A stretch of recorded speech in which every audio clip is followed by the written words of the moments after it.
ఈ ప్రపంచములో ఎప్పుడైనా ఎక్కడైనా ఎవరైనా నేను పలాని కాలములో, పలాని దేశములో, పలాని పట్టణములో, పలాని గోత్రములో పుడతాను అని చెప్పి పుట్టే అవకాశం ఎవరికైనా ఉంటుందా? ఎవరికైనా ఎక్కడైనా ఎప్పుడైనా అలాంటి అవకాశం ఉంటుందా?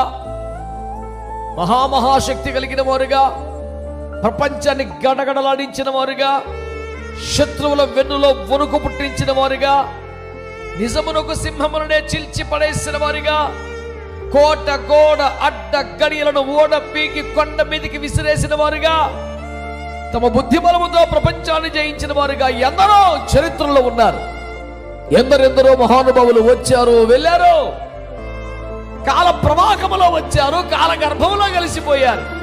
కానీ ఈ చరిత్రలో ఎప్పుడైనా ఎక్కడైనా ఒక వ్యక్తి నేను ఫలాని కాలములో పుడతాను, ఫలాని దేశములోకి వస్తాను, ఫలాని పట్టణములోకి వస్తాను, ఫలాని గోత్రంలోనే పుడతాను, ఫలాని పేరు మీదే ప్రపంచంలో పరిచయం అవుతానని వేల సంవత్సరాల ముందు చెప్పినట్టుగా అడుగు పెట్టగలిగిన వాడు ఎవడైనా ఉన్నాడా అంటే ఒక్కరే సర్వ ప్రపంచములో, ఆయన పేరు ప్రభువైన యేసుక్రీస్తు వారు. ఈ ప్రపంచంలో ఎవరికి సాధ్యం కాదు, ఎప్పటికీ. ఏమంటే ఆదికాండ 3:15 చెప్పాడు, నేను స్త్రీ సంతానంగా వస్తాను, పురుషుడు అవసరం లేదని. అలాగే అఖిల బ్రహ్మాండమును చరాచర జగత్తును పుట్టించి పోషిస్తున్న వాగ్దేవుడు శరీరమును దాల్చి పరిశుద్ధాత్మ ద్వారా కన్య గర్భంలో ప్రవేశపెట్టబడి భూమి మీదకి వచ్చాడు తప్ప పురుష ప్రమేయం రాలేదు. 2, నక్షత్రము యాకోబులో ఉదయించును,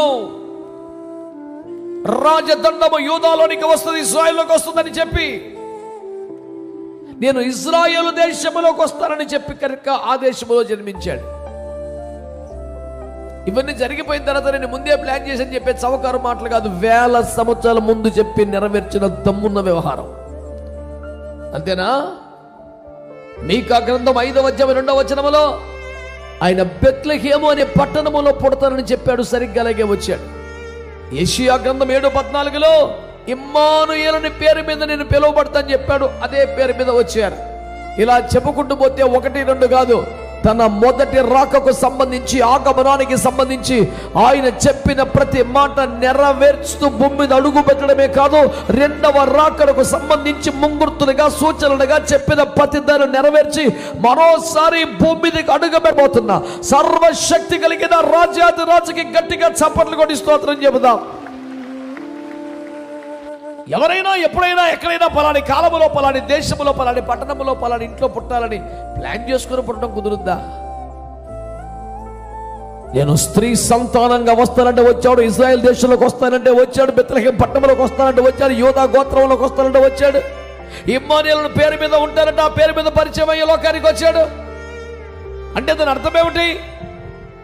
తాను నిర్ణయించి అమలు చేయగలవాడు, కాలాన్ని శాసించగలిగిన వాడు, మానవ జీవిత పుట్టుకను నిర్ణయించగలిగిన వాడు, ఏమైనా ఎప్పుడైనా ఎక్కడైనా ఎలాగైనా చెయ్యగలిగిన వాడు, ముందే చెప్పి నెరవేర్చగలిగిన సర్వశక్తి కలిగిన వాడు ఈ ప్రపంచంలో ఒక్కడే, ఆయన పేరు ప్రభువైన యేసుక్రీస్తు వారు. సంతోషంగా దేవునికి స్తోత్రం చెబుదాం. హల్లెలూయా.